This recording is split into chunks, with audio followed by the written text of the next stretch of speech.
how were the pyramids actually built? Even today, we are not completely sure. The Great Pyramid is made of over 2 million stone blocks, some weighing as much as a car, stacked with a precision we would struggle to match now. For centuries people assumed slaves dragged them, but we now know the builders were skilled paid workers, fed beef and beer, who were proud of their work. They likely used ramps, sledges, and water poured on the sand to cut friction in half. Yet the sheer scale still stuns engineers. The Great Pyramid stood as the tallest building on Earth for nearly 4,000 years. Why were the Egyptians so obsessed with mummifying their dead? To them, death was not the end, it was a journey. They believed the soul needed its body to survive in the afterlife, so the body had to be preserved perfectly. The process took 70 days. They removed the organs, dried the body with salt, and wrapped it in hundreds of meters of linen. Strangely, the brain was thrown away, pulled out through the nose, because they thought the heart, not the brain, was the seat of the soul. The heart was left inside, to be weighed against a feather in the afterlife. If it was lighter, you lived forever. Is the curse of the pharaohs real? When Tutankhamun's tomb was opened in 1922, the man who funded it, Lord Carnarvon, died just weeks later from an infected mosquito bite. The newspapers went wild. Soon, every death linked to the tomb was blamed on an ancient curse. But here is the truth. Of the dozens of people present at the opening, most lived long, ordinary lives. Scientists later found something real though. Ancient tombs can contain dormant molds and bacteria, sealed in darkness for thousands of years. Not a magic curse, but breathing ancient air really could make you sick. For over 1,000 years, no one on Earth could read hieroglyphs. The ancient Egyptian language died, and its beautiful picture writing became a total mystery. People thought the symbols were just magic spells or simple pictures.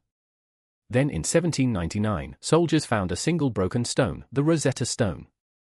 On it, the same text was carved 3 times, in hieroglyphs, in everyday Egyptian, and in Greek, which scholars could still read. It was the key. After 20 years of obsession, a young Frenchman finally cracked the code, and suddenly 3,000 years of silent Egyptian voices could speak again. The Great Sphinx hides a mystery that still divides experts. Officially, it was carved around 4,500 years ago.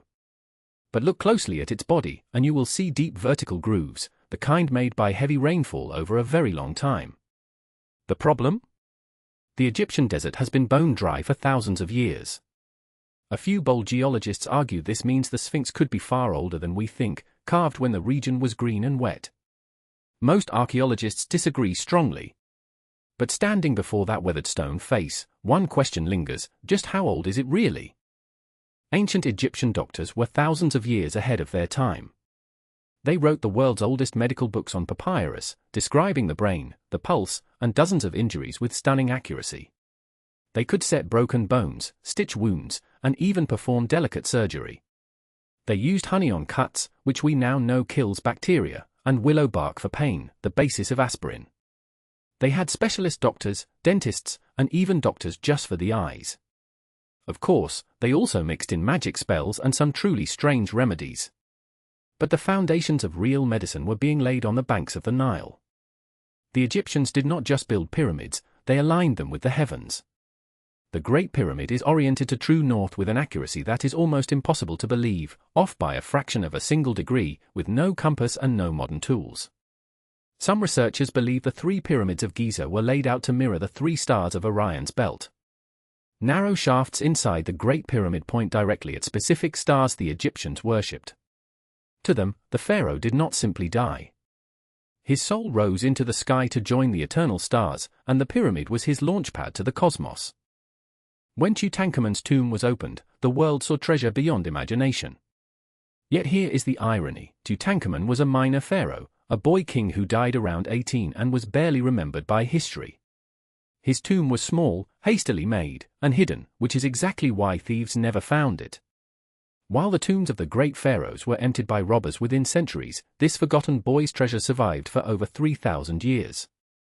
Inside lay a solid gold coffin, jewelry, chariots, and that famous golden mask. If a minor king was buried like this, imagine what the great pharaohs took with them. No civilization in history was more obsessed with the afterlife than ancient Egypt. To them, life was just a brief stop before an eternal existence.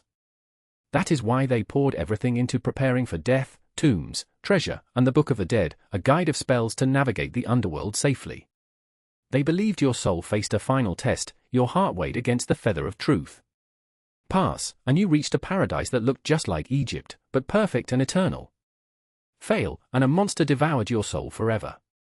Their entire culture, their art, and their pyramids was really one giant attempt to cheat death. How does a civilization that lasted 3,000 years finally fall? Egypt did not collapse overnight. It slowly faded through invasion after invasion: the Assyrians, the Persians, and then the Greeks under Alexander the Great. Its last pharaoh was not even Egyptian, it was Cleopatra, who was Greek. When she died, Egypt became just another province of Rome, and the age of the pharaohs was over. The temples fell silent, the language was forgotten, and the sand slowly buried the monuments. But they were too vast to ever truly disappear. And so, thousands of years later, we are still trying to understand them.